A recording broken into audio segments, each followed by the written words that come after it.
ಅತ್ಯುನ್ನತ ಗೌರವವನ್ನು highest civilian ಅವಾರ್ಡ್ಸನ್ನು ನಮ್ಮ ದೇಶದ ಪ್ರಧಾನಮಂತ್ರಿ ನರೇಂದ್ರ ಮೋದಿಜಿಯವರಿಗೆ ನೀಡಿದ್ದಾರೆ. ಭಾರತದ ಯಾವುದೇ ಪ್ರಧಾನಮಂತ್ರಿಗಳಿಗೆ ಈ ರೀತಿ ಗೌರವ ಸಿಕ್ಕಿರಲಿಲ್ಲ.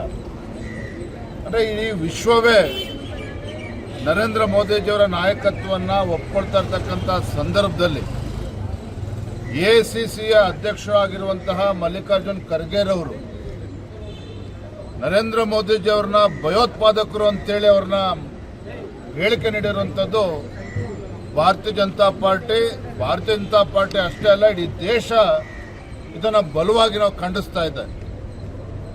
ಎಐಸಿಸಿ ಅಧ್ಯಕ್ಷರಾಗಿರುವಂಥ ಮಲ್ಲಿಕಾರ್ಜುನ್ ಖರ್ಗೆ ಅವರಾಗಲಿ, ಕಾಂಗ್ರೆಸ್ ಪಕ್ಷಕ್ಕಾಗಲಿ ಬಹುಶಃ ಪ್ರಧಾನಮಂತ್ರಿಗಳ ಒಂದು ಜನಪ್ರಿಯತೆಯನ್ನು ಅವರಿಗೆ ಸಹಿಸಿಕೊಳ್ಳೋದಕ್ಕೆ ಸಾಧ್ಯ ಆಗ್ತಾ ಇಲ್ಲ.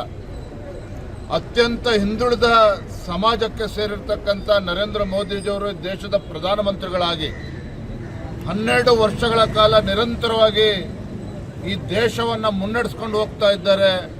ಇದನ್ನು ಇವರಿಗೆ ಸಹಿಸಿಕೊಳ್ಳೋದಕ್ಕೆ ಸಾಧ್ಯ ಆಗ್ತಾ ಇಲ್ಲ. ದಿನೇ ದಿನೇ ಕಾಂಗ್ರೆಸ್ ಪಕ್ಷ ಈ ದೇಶದಲ್ಲಿ ಕುಸಿತಾ ಇದೆ.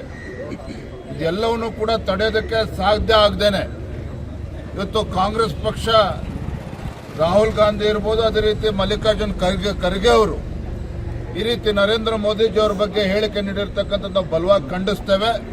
ನಾವು ಆಗ್ರಹ ಪಡಿಸ್ತೇವೆ. ತತ್ಕ್ಷಣ ಮಲ್ಲಿಕಾರ್ಜುನ್ ಖರ್ಗೆ ಅವರು ನರೇಂದ್ರ ಮೋದಿಜಿಯವರಲ್ಲ, ಈ ದೇಶದ ಜನರ ಕ್ಷಮೆಯನ್ನ ಅವ್ರು ಕೇಳಬೇಕು ಅಂತೇಳಿ ಈ ಸಂದರ್ಭದಲ್ಲಿ ಆಗ್ರಹ ಪಡಿಸ್ತಾ ಇದ್ದೇವೆ.